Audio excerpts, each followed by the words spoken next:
Gaku Kitada est un nerd sans caractère qui a été admis dans une école prestigieuse grâce à une bourse d'études, en raison de son intelligence exceptionnelle.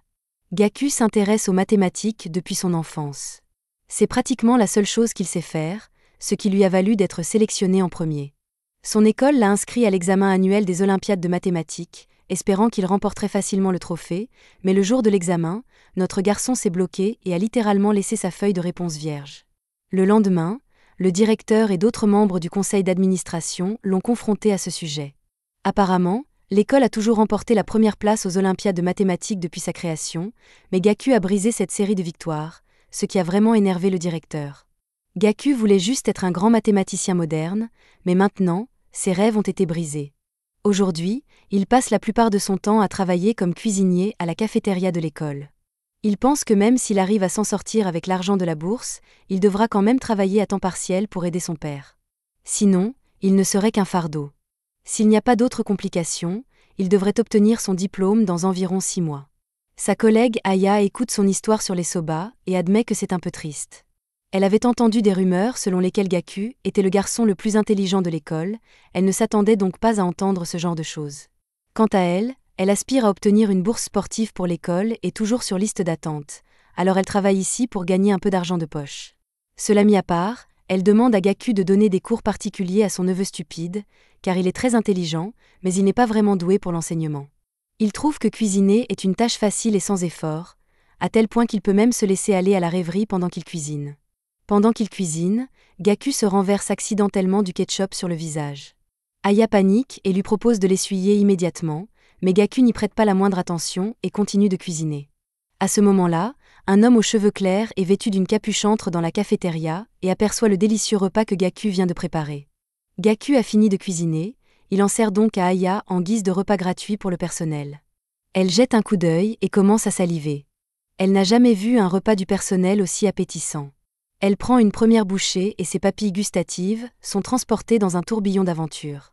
Puis, tout à coup, le jeune homme à la capuche entre et demande le même repas que celui qu'il vient de lui servir, mais Gaku refuse, prétextant que ce repas est réservé au personnel. Le type à la capuche s'en moque, il prend l'assiette de Gaku et commence à la dévorer, puis, une fois qu'il a fini, il tapote la tête de Gaku comme s'il s'agissait d'un chien et sort nonchalamment. Plus tard dans la journée, Gaku a un autre rendez-vous avec le directeur dans son bureau. Il vient d'apprendre que Gaku a refusé de participer au prochain concours olympique de mathématiques. Gaku est le meilleur élève de l'école, et le directeur et le conseil d'administration estiment que ce serait l'occasion idéale pour lui de montrer la force de l'école et aussi une chance pour Gaku de se racheter après avoir échoué lors de la précédente compétition, mais Gaku a déjà pris sa décision. À cause de ce qui s'est passé lors de la dernière compétition, il estime qu'il n'a pas ce qu'il faut pour se démarquer dans les concours nationaux de mathématiques. Après avoir dit cela, Gaku s'excuse et sort. Le directeur est vraiment en colère. Il frappe du poing sur son bureau. En marchant dans le couloir, il croise un groupe de 3 jeunes gens, dont celui du milieu lui semble le plus familier. Avant qu'ils ne se croisent, le jeune homme au milieu demande à Gaku où se trouve le bureau du directeur. En le regardant de plus près, Gaku reconnaît le jeune homme qui est entré dans la cafétéria et lui a volé son repas. Il le met en garde de ne pas recommencer. Gaku lui demande dans quelle classe il est, et le jeune homme répond qu'il n'est pas étudiant ici.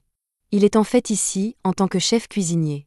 Apparemment, le directeur a invité plusieurs personnalités importantes pour un service de restauration, mais il cherche actuellement le directeur juste pour lui dire bonjour. Le type au milieu change soudainement d'avis et dit qu'il ne veut plus voir le directeur, il est plus intrigué de voir quel genre de personne est Gaku. Dans la scène suivante, on les voit tous les deux ensemble dans la cuisine. Le type s'excuse pour son comportement grossier de la journée et propose de lui préparer quelque chose à manger. Au fil de leur conversation, Gaku apprend que ce type n'a que 23 ans et qu'il possède déjà son propre restaurant. Il est vraiment envieux. Le type dit à Gaku de ne pas se sous-estimer. Gaku est assez intelligent pour passer l'examen des Olympiades de mathématiques. À ce moment-là, Gaku reçoit un appel téléphonique de son père surexcité, qu'il appelle juste pour lui demander comment ça se passe à l'école. Gaku répond à son père qu'il a réussi à maintenir ses notes et que, vu la situation, il devrait pouvoir entrer à l'université de Tokyo. Il promet à son père qu'il trouvera un emploi bien rémunéré après avoir obtenu son diplôme, mais son père lui dit de ne pas s'inquiéter à ce sujet. Il souhaite que Gaku obtienne un master et parte étudier à l'étranger. Il trouvera un moyen de financer ses études. Le père de Gaku sait à quel point son fils aimait les mathématiques quand il était enfant. Il estime que c'est son devoir en tant que parent de soutenir son rêve.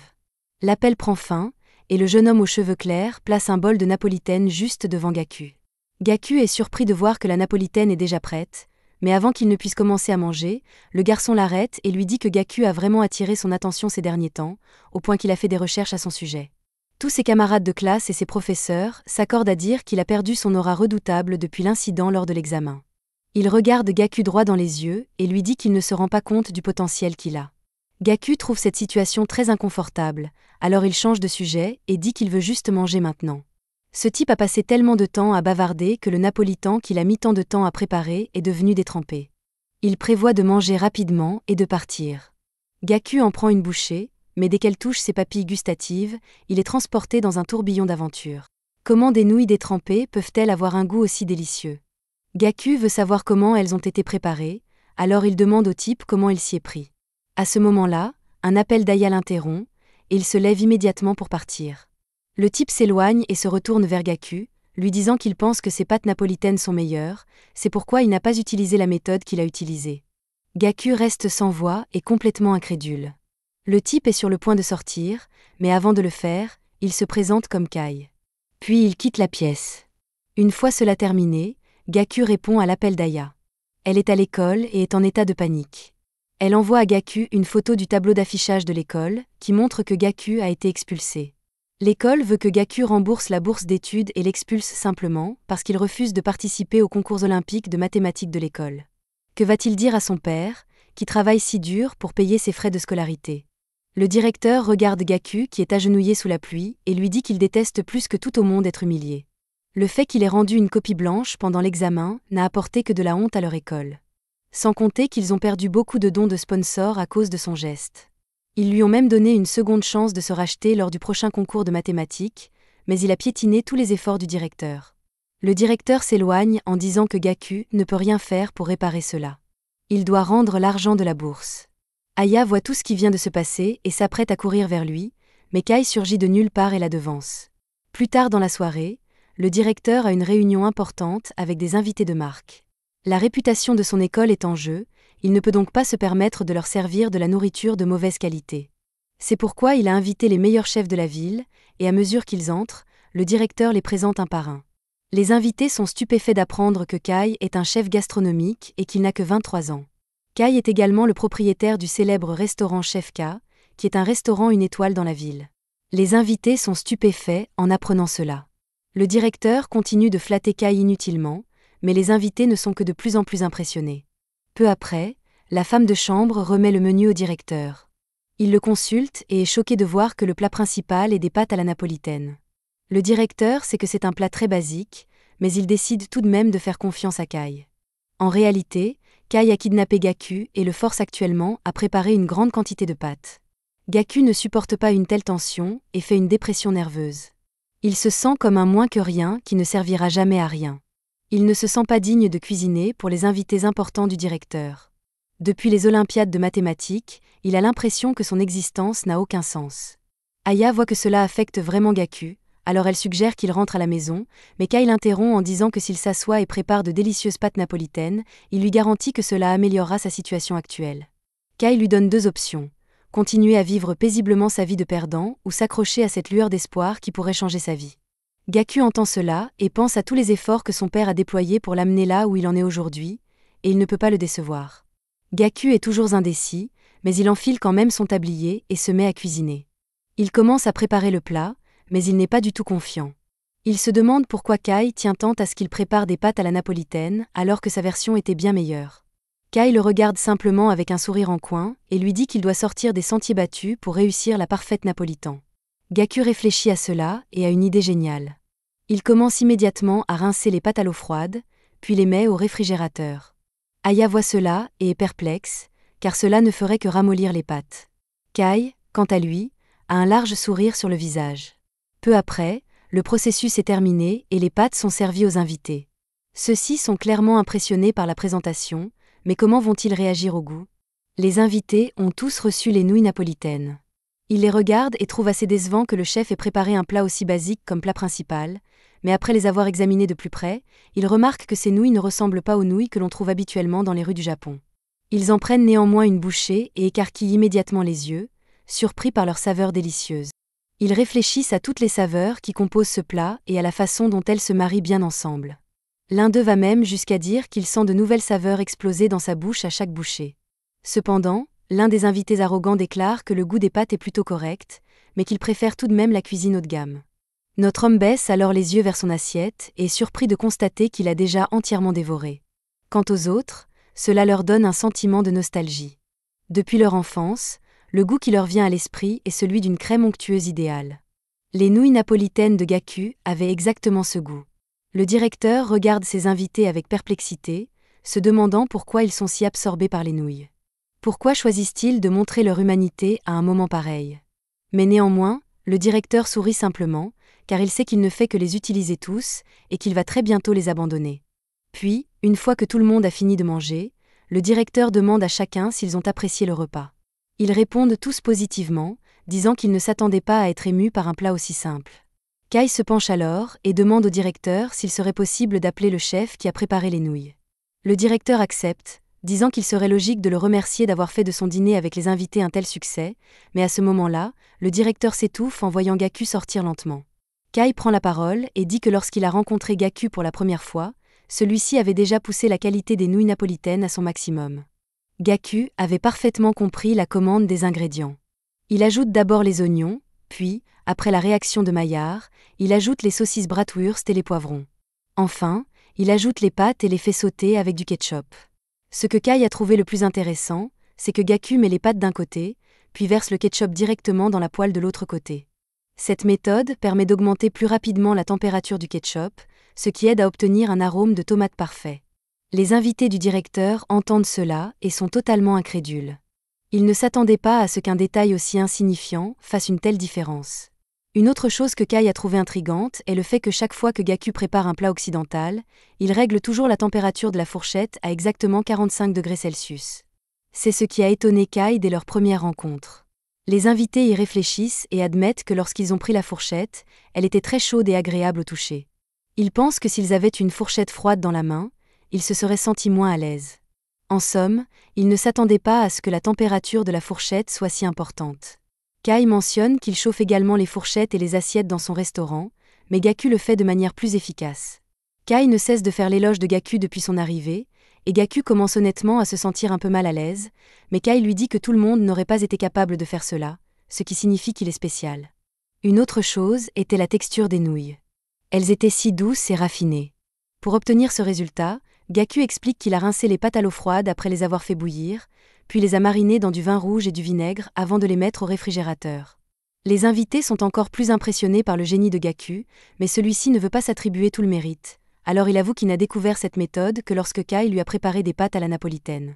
Kai admet également qu'il a intentionnellement fait attendre Gaku un moment avant de manger afin que les pâtes deviennent molles.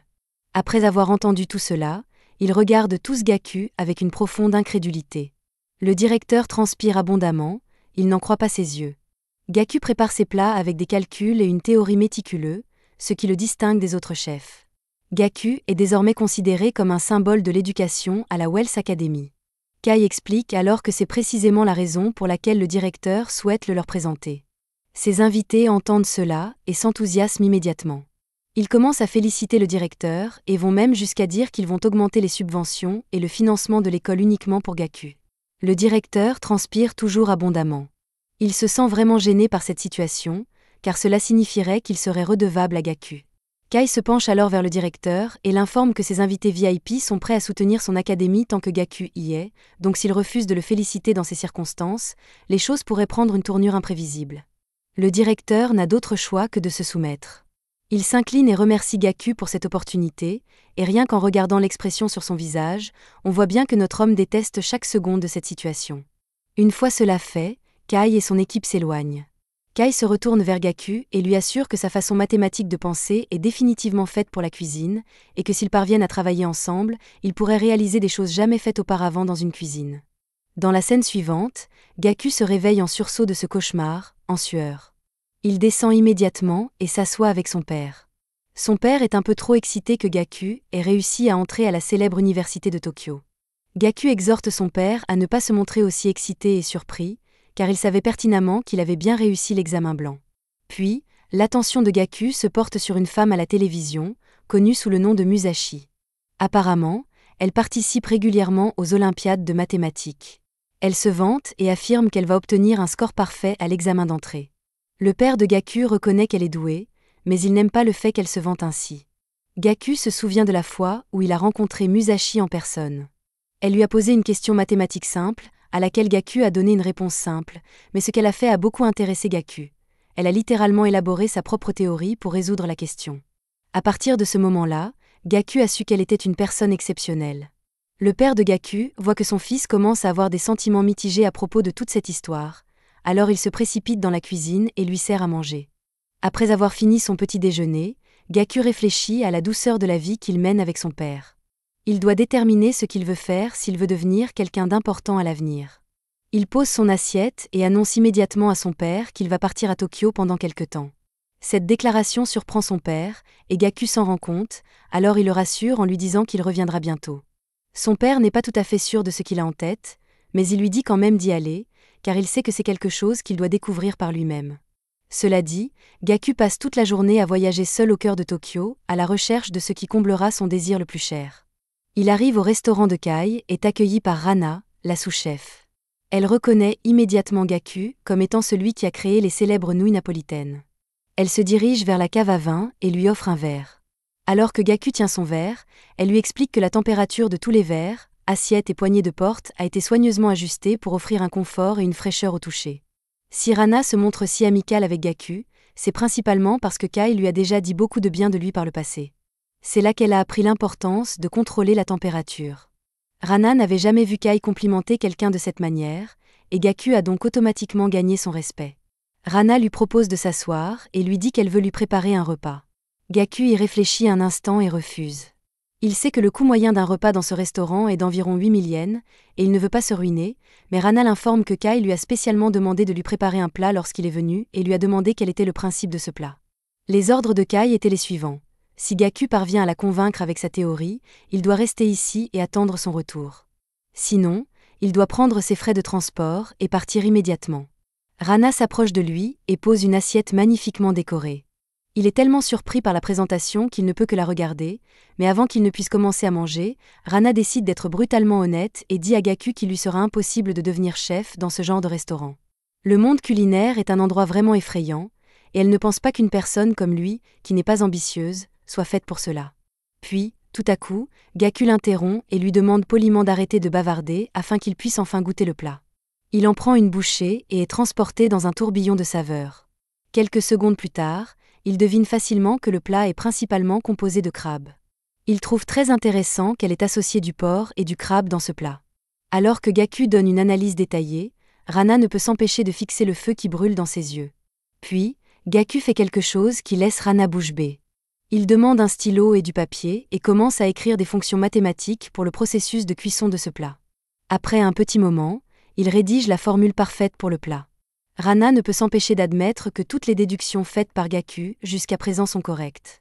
Cependant, elle décide de lui faire passer un dernier test et lui demande ce qu'il pense du crabe.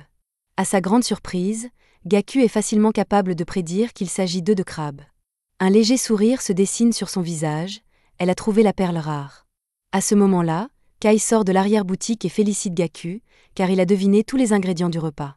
Il s'approche de Gaku et lui tape dans le dos pour le féliciter d'être devenu chef débutant. Rana et son collègue se regardent, stupéfaits, car ils n'ont jamais vu Kai d'aussi bonne humeur avec l'un de ses chefs. Gaku dit à Kai que depuis leur dernière rencontre, il n'a pas cessé de penser à l'accord qu'il lui a proposé. La dernière fois qu'il a pu apprécier les mathématiques simples, c'était quand il était enfant, mais maintenant qu'il peut mettre ses connaissances mathématiques à profit dans la cuisine, c'est vraiment exaltant pour lui. Il reconnaît également qu'il n'aurait jamais découvert cette compétence dont il ignorait l'existence sans la cuisine de Rana, et il la remercie pour cela. Rana le regarde et est surprise qu'il ait pris le temps d'apprécier son chef. Gaku n'est pas vraiment sûr de vouloir devenir chef. Ce qu'il veut savoir, c'est la raison de cette passion impulsive pour la cuisine. À ce moment-là, l'un des membres du congrès présent à la réunion précédente, nommé Wishi, entre dans la pièce, rappelant à Gaku qu'il fait partie des personnes qui ont goûté ces incroyables pâtes napolitaines et qu'il est son plus grand fan depuis ce jour. Apparemment, Wishi est devenu sponsor du restaurant grâce à Gaku, et comme c'est aujourd'hui l'anniversaire d'un membre de sa famille, il a promis à Gaku de lui préparer un repas spécial. Kai regarde Gaku d'un air sérieux et lui dit de ne pas tout gâcher, sinon À ce moment-là, Wishi ouvre la porte à son invité. Gaku regarde vers la porte et voit que c'est Musashi, son ancienne rivale aux Olympiades de mathématiques. Il s'avère que Musashi est la fille du député. Elle le reconnaît et est surprise de le voir ici. Gaku informe Wishi qu'il a rencontré sa fille lors du tournoi des Olympiades de mathématiques, mais qu'ils ne se sont pas revus depuis le camp d'entraînement de printemps. En y réfléchissant bien, Gaku se rend compte que cela est tout à fait logique, étant donné qu'ils portent tous deux le même nom de famille. Wishi explique à Musashi que Gaku est l'incroyable chef qui l'a impressionné avec ses pâtes napolitaines. Gaku entend cela et commence à transpirer, ne sachant pas quoi dire, mais Kai lui dit de ne pas être toujours aussi modeste. C'est lui qui a préparé ces délicieuses pâtes ce jour-là, il devrait donc se comporter en conséquence.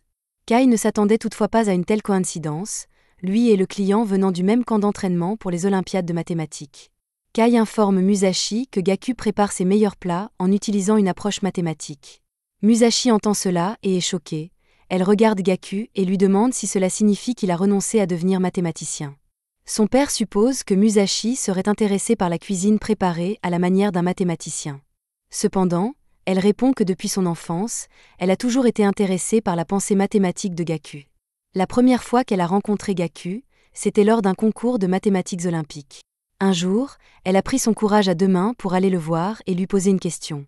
Après avoir fait sa connaissance, elle a été fascinée par sa façon de penser mathématique. À l'époque, elle affirme que Gaku avait des techniques uniques pour résoudre les problèmes, et qu'il semblait vraiment s'amuser en les résolvant.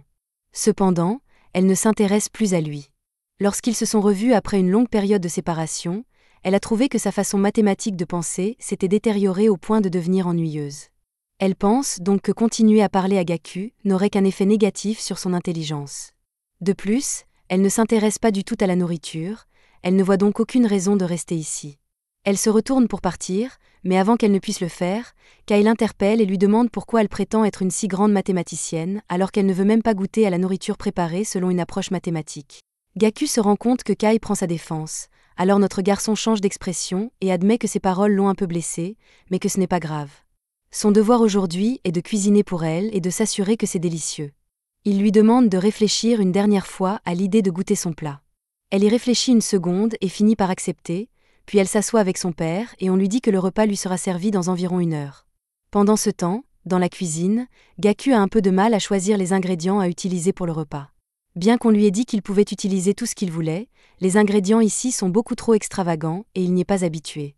Au même moment, Rana se trouve à l'avant de la cuisine et est actuellement en colère contre Otei, le sous-chef, qui arrive toujours en retard au travail, mais Otei se défend en disant qu'il est allé chercher le vin pour le plat qu'il s'apprête à préparer. Le fait que Gaku ait été totalement ignoré lui fait réaliser que Rana avait raison de dire que la cuisine était un champ de bataille. L'ambiance y est si tendue qu'il ne peut même pas poser de questions, mais à ce moment-là, quelque chose de surprenant se produit. Kai propose d'être l'assistant de Gaku.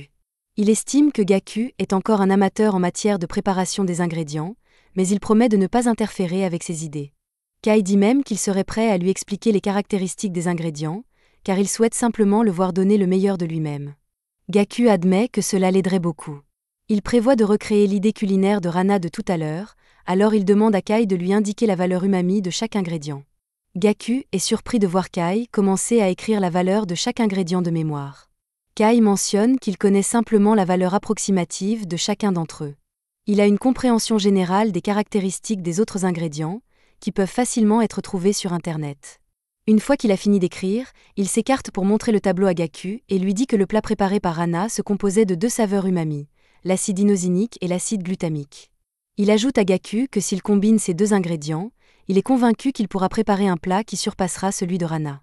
Rana entend cela et semble plutôt perplexe, car Kai a omis un détail très important. Kai se retourne vers elle et lui fait signe de ne rien dire. Il s'agit d'un simple test qu'il fait passer à Gaku, mais celui-ci comprend immédiatement et affirme qu'il y a certainement plus de 2 composants umami. Le personnel entend cela et est stupéfait de voir comment il en est arrivé à cette conclusion. Pour obtenir le même effet synergique que le plat de Rana, il faudrait un 3e composant umami, telle est son hypothèse. Pendant ce temps, Musashi jette un œil par la porte pour voir comment Gaku s'en sort dans la cuisine. Kai félicite Gaku d'avoir compris. Kai a volontairement omis de mentionner le 3e composant, car il voulait que Gaku réfléchisse et trouve la réponse par lui-même. S'il n'était pas parvenu à cette conclusion, cela aurait signifié qu'il se contentait de copier la recette de Rana, et dans ce cas, il aurait simplement dit à Gaku de dégager. Cela dit, Rana verse un peu de bouillon d'huître dans une assiette pour que Gaku le goûte. Il en prend une gorgée et s'étouffe presque lorsqu'il se rend compte que la formule qu'il vient de donner pour la recette ne tient pas la route. Rana lui explique qu'il s'agit d'un double piège tendu par Kai. Le bouillon d'huître a été ajouté uniquement pour imiter l'effet de synergie, c'était juste un ajout inutile pour déstabiliser Gaku. Kai prend alors la parole et dit à Gaku que pour un cerveau mathématique, son idée est bonne, mais que son équation ne tient pas la route dans le monde réel. Gaku voit que le temps presse et commence à paniquer. Il a même des flashbacks de cette fois où il s'est étouffé pendant son examen de mathématiques. Musashi observe de loin et, bien qu'elle ne s'y connaisse pas beaucoup en cuisine, elle voit que Gaku est en difficulté, alors elle s'en va en disant qu'elle a terminé. Pendant ce temps, Gaku se concentre sur un ingrédient haut de gamme appelé tilopiche. Gaku pense que le tilopiche serait la variable manquante dans son équation, et au moment où il dit cela, Kai sourit et dit qu'il vient de trouver la solution. Gaku note la recette à base de tilopiche, de pétoncle et de prashido. C'est leur seule chance pour l'instant. Un membre du personnel vient annoncer qu'il est presque l'heure de servir l'accompagnement, alors ils travaillent tous aussi vite que possible pour préparer le poisson à queue, et une fois que c'est fait, la serveuse l'apporte au client pour qu'il le déguste. Musashi et son père prennent leur première bouchée du plat et restent instantanément sans voix devant son goût délicieux. Son père commence à s'enthousiasmer car il constate que l'assaisonnement parfait fait ressortir les caractéristiques du poisson à queue. Il n'aurait jamais pensé que cela se marierait si bien avec le prashido. L'ajout de riz au fond était la cerise sur le gâteau, car il lie parfaitement les deux saveurs présentes dans le plat. Ce sentiment est le même que celui qu'il a ressenti lorsqu'il a goûté les pâtes napolitaines, le même sentiment chaleureux et familier. Musashi est encore essoufflée, elle demande à Gaku quel est le nom de ce plat. Il répond, ce plat est connu sous le nom d'okazuke. C'était un plat que le père de Gaku lui préparait souvent quand il était enfant. Cependant, il est surtout préparé lors d'occasions spéciales. Gaku a réalisé que lorsqu'il cuisinait pour des clients, il ne pouvait pas se fier uniquement aux valeurs numériques de l'umami. Il devait se fier à son propre jugement pour obtenir la meilleure saveur possible. Musashi entend cela et est d'accord avec Gaku, affirmant que s'en tenir à des règles et à des valeurs en cuisine ne ferait que rendre le processus rigide et qu'il faut laisser une certaine marge de manœuvre. Kai intervient alors et dit que la cuisine n'a rien à voir avec l'opinion subjective du chef, mais plutôt avec celle du client. À la fin de la soirée, il raccompagne tous les clients à leur voiture, mais avant leur départ, Gaku apprend que Musashi a laissé son carnet dans le restaurant, et il le lui remet. Elle écarquille immédiatement les yeux de surprise et le lui arrache des mains. Après cela, elle le remercie simplement pour le repas et s'éloigne, le visage impassible. Alors que le député s'éloigne en voiture avec Musashi, il lui dit qu'elle n'aurait pas dû réagir aussi froidement envers Gaku après qu'il lui ait rendu son cahier, car c'était finalement un geste très gentil de sa part. Mais il ignore que Musashi idolâtre Gaku depuis toujours et qu'elle possède une photo d'eux deux ensemble. De retour au restaurant, Gaku se tourne vers Kai et lui demande gentiment de le laisser venir travailler ici après avoir obtenu son diplôme. Le plaisir qu'il éprouvait à résoudre des problèmes mathématiques lui semblait être un souvenir d'enfance abandonné, mais il commence enfin à retrouver ce sentiment. Cependant, Kai se souvient que Gaku rêvait autrefois de devenir mathématicien, alors il lui demande ce qu'il compte faire à ce sujet. Gaku répond qu'il trouvera un moyen de convaincre son père. De plus, il peut entrer à l'université de Tokyo quand il le souhaite, mais c'est le seul endroit où il peut trouver ce genre d'impulsion. Il veut ouvrir les portes de la vérité dans le monde de la cuisine. Cela dit, Kai lui serre la main et accepte sa proposition. Après l'obtention de leur diplôme, les étudiants sont réunis pour une assemblée générale. Gaku est désormais le sujet de conversation de toute l'école. Il a réussi à entrer à l'université de Tokyo, qui est l'université avec le taux d'acceptation le plus bas du pays, mais même après cela, il a immédiatement abandonné ses études. À la fin de l'événement, Aya apprend qu'il a abandonné ses études et lui demande si c'est vraiment ce qu'il veut faire. Aya a obtenu son admission grâce au programme sportif d'une université à l'autre bout du pays. Si jamais il rencontre des difficultés, elle lui dit de ne pas hésiter à l'appeler. Le père de Gaku sait que son fils va se lancer tête baissée dans une voie qu'il n'a jamais empruntée et que cela sera difficile, mais il souhaite avant tout que Gaku poursuive ses rêves. Avant de lui dire au revoir, il lui conseille de faire de son mieux et de ne pas oublier qu'il n'a pas à affronter seul les difficultés, car il a un foyer où il peut revenir quand il le souhaite. Sur ces mots, ils se disent au revoir et Gaku prend la route. Assis dans la voiture, Gaku ne peut s'empêcher de se sentir coupable que son père ait voulu qu'il étudie et obtienne son diplôme à l'université de Tokyo, alors qu'il n'a réussi qu'à être admis. Gaku ne sait pas ce que l'avenir lui réserve, mais il espère sincèrement que cela en vaudra la peine. Dans le prochain épisode, Gaku est occupé à griffonner dans son carnet lorsque Kai s'approche soudainement de lui. Cela surprend Gaku, qui commence à saluer Kai et explique qu'il est arrivé il y a même 2 heures parce qu'il est très excité par les plans qu'ils ont aujourd'hui. Kai réalise qu'il est un peu en retard, alors il s'excuse de l'avoir fait attendre. Ce qu'il trouve encore plus intéressant, c'est ce que Gaku écrit dans son carnet. Il explique qu'il fait simplement des calculs basés sur les modèles comportementaux qu'il a remarqués chez les gens à Tokyo. Notre garçon était tellement concentré là-dessus qu'il n'a même pas réalisé qu'il attendait Kai tout ce temps. Néanmoins, il est assez évident que Gaku était vraiment excité de commencer à travailler. Il est prêt à se concentrer et à faire exactement ce qu'on lui dit. Kai apprécie sa motivation, mais lui demande tout de même de se calmer un peu.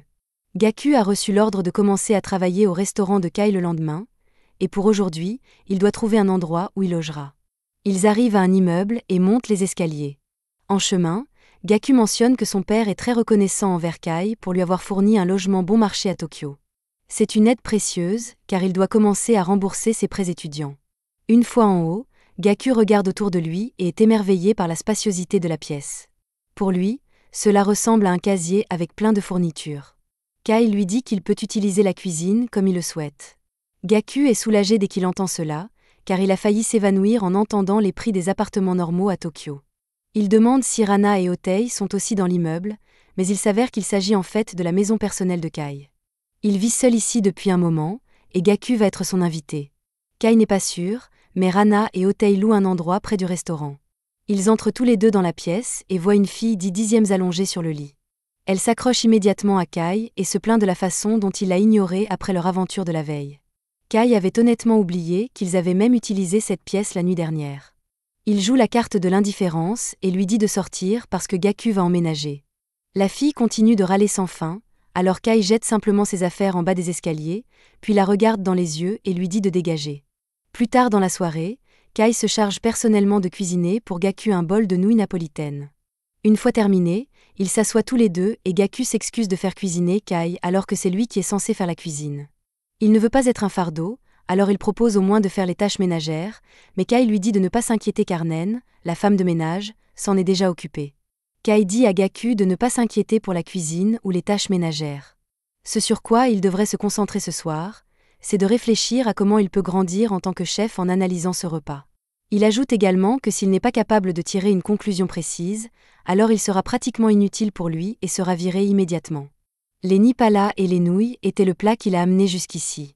Depuis qu'ils se sont rencontrés et que Kai y a goûté, il s'est inspiré et a pu ajouter sa propre touche à sa version. Notre garçon Gaku entend cela et a l'air très surpris.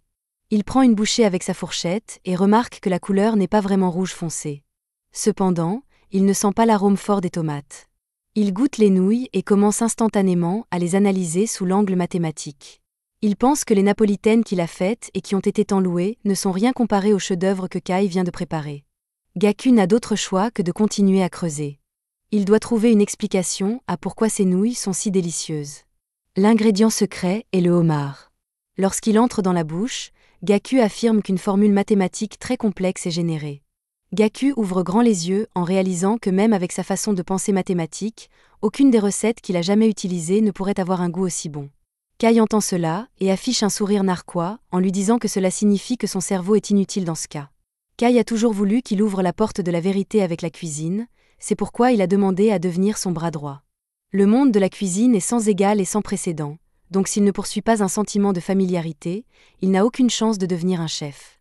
Sa première tâche est de préparer des repas pour tout le personnel et de s'assurer qu'ils sont satisfaits. Kai ne peut pas le laisser servir les clients n'importe comment, il doit d'abord apprendre les bases. Cette tâche va être un peu délicate car les employés sont naturellement difficiles, donc il va être très dur de les satisfaire. Sa mission est d'obtenir une note passable de tout le monde en l'espace d'une semaine. La plupart des gens à qui Kai a donné cette tâche échouent généralement. Ainsi, si Gaku est incapable de remplir les conditions, Kai le virera sur le champ. Cependant, avant de partir, Kai lui donne un conseil, disant que poursuivre un sentiment de familiarité dans la cuisine ne le mènera pas loin. Bien que Gaku ait naturellement du talent pour la cuisine, il est clair que Kai veut simplement le dévorer. Cela dit, Gaku se ressaisit et affiche un grand sourire, disant qu'il est vraiment excité de mener à bien cette tâche. Cet après-midi-là, Nen donne à Gaku son uniforme de chef, mais il est un peu déçu car il a reçu un uniforme blanc ringard. Alors que la plupart des chefs cool qu'il voit à la télé portent des uniformes noirs. Nen informe Gaku qu'il est toujours un stagiaire ici et que tous les stagiaires doivent porter l'uniforme blanc. Juste à ce moment, Rana entre avec sa poitrine découverte. Elle prévoyait d'utiliser cette pièce pour se changer et ne s'attendait pas à ce que quelqu'un d'autre soit là. Gaku se retourne nerveusement pendant que Rana s'habille. Cela dit, il se dirige vers la cuisine et en chemin, il affirme avec confiance qu'il va préparer un repas délicieux dès le début et obtenir l'approbation de tous. Peu après, il arrive à la cuisine. Il regarde autour de lui et commence lentement à être intimidé en voyant tant de chefs talentueux dans la même pièce que lui. Il réfléchit pendant quelques secondes et rassemble son courage pour se présenter à eux, disant qu'il sera sous leur responsabilité pour la semaine à venir. Un des chefs veut tester les capacités de Gaku, alors il lui donne des pommes de terre et lui dit de les couper en dés et en brunoises. Gaku réussit à le faire parfaitement, alors le chef lui tape dans le dos. Il pourrait être capable après tout. Il regarde derrière lui et voit un géant étranger le fixer. Maintenant qu'il y pense, il semble y avoir beaucoup de personnel étranger dans la cuisine. Ils viennent du monde entier pour apprendre dans cette cuisine. Les chefs ont maintenant confirmé que Gaku sera utile ici. Puis ils s'en vont en disant qu'ils vont bien l'utiliser. Avant de partir, ils leur demandent leur nom, mais ils répondent de manière choquante, disant qu'il n'est pas nécessaire qu'ils connaissent leur nom. Juste à ce moment, Kai entre et les informe que le restaurant est complet pour le déjeuner. Il les exhorte à travailler aussi rapidement et efficacement que possible. Gaku regarde les chefs travailler à grande vitesse à l'unisson et est surpris. Le chef qui l'a félicité plus tôt a fini par jeter ses tranches de pommes de terre à la poubelle parce qu'elles n'étaient pas toutes de la même taille. Il s'avère que Gaku a initialement réussi à les couper parfaitement, mais avec le temps, il a commencé à paniquer un peu et a fini par tout gâcher. Le chef lui dit qu'il n'a pas besoin de s'inquiéter. Il peut simplement faire ses valises et rentrer chez lui. Gaku est si faible qu'il trébuche et tombe, faisant tomber le plat avec lui. Les autres chefs ne font pas attention à lui, ils continuent à cuisiner pendant que Gaku reste par terre, embarrassé. Il sort pour prendre l'air et se sent vraiment gêné. Outre les compétences et l'aptitude, son principal problème est le manque de vitesse et d'endurance. Il manque de physique en général. Une cuisine de combat comme celle-ci existe pour les clients et nécessite une vitesse qui peut suivre. Il n'a passé son temps qu'à étudier les mathématiques, donc il n'a aucune confiance en son endurance. Juste à ce moment, il se souvient que Kai a promis de le virer instantanément si quelque chose comme ça devait arriver. Notre garçon est immédiatement motivé, réalisant que bien que l'endurance et la vitesse soient importantes, ce sont les compétences culinaires qui comptent le plus. Kai a dit que le repas du personnel qu'il prépare serait la base. Il estime qu'il est normal de ne pas pouvoir suivre le rythme de tout le monde au début. Juste à ce moment, Nen surprend Gaku et son estomac gronge. Elle lui dit que le rush du déjeuner est terminé depuis un moment, donc il est temps pour lui de préparer le repas du personnel. Elle le regarde et voit qu'il a encore du mal à marcher, alors elle lui demande si cela signifie qu'il sera incapable de préparer un repas qui les satisfera. Gaku commence à transpirer. Honnêtement, le travail en cuisine est déjà épuisant pour lui. Il pense qu'il serait très bénéfique pour lui d'observer comment le personnel prépare la nourriture. Si possible, il aimerait même goûter les restes pour au moins savoir à quoi ressemble le restaurant. C'est la tâche qui déterminera son avenir au restaurant, donc il sait qu'il ne peut pas se permettre d'être négligent. Nen voit que cette tâche sera trop difficile pour lui, alors elle lui conseille simplement de laisser quelqu'un d'autre s'en charger. Ce conseil donne une révélation à Gaku. Il fait irruption dans la cuisine et s'apprête à préparer le repas du personnel. Avant de commencer, Nen lui conseille que la règle pour les repas du personnel est que les ingrédients et les ressources peuvent être utilisés librement et sans restriction. Ce qui signifie que tant qu'il peut préparer le meilleur repas du personnel, il peut utiliser autant de ressources qu'il le souhaite, quel qu'en soit le coût. Cependant, Gaku ne pense pas qu'il aura besoin d'utiliser des ingrédients coûteux. Il pense que les restes de pommes de terre, carottes et cornets de beef devraient suffire. Il demande ensuite à l'un des chefs de l'aider avec les ingrédients qu'il n'a pas utilisés pour son plat. Le chef regarde le processus de cuisson de Gaku et est choqué de voir qu'il utilise les morceaux de pommes de terre restants de tout à l'heure. Gaku prévoit de travailler à l'envers à partir du produit fini et de préparer un repas délicieux avec ce qu'on lui a donné. Rana le regarde cuisiner et voit les ingrédients qu'il utilise pour le repas du personnel. Cela semble être un repas du personnel très ordinaire, mais connaissant Gaku, elle s'attend à ce qu'il prépare un plat vraiment inattendu. Peu après, Gaku a terminé la nourriture et elle a été servie au personnel. C'est le repas qui déterminera s'il pourra rejoindre le restaurant ou non. Il le regarde et ricane, disant que cela ressemble à un ragoût de pommes de terre et de viande très banal, mais immédiatement après, ils arrêtent de le critiquer en réalisant que l'arôme qui en émane est à un autre niveau. Gaku rassemble son courage et les exhorte tous à essayer. Kai regarde de loin et a hâte de connaître leur décision. C'était la fin de l'épisode 4. Abonnez-vous pour ne pas manquer la suite.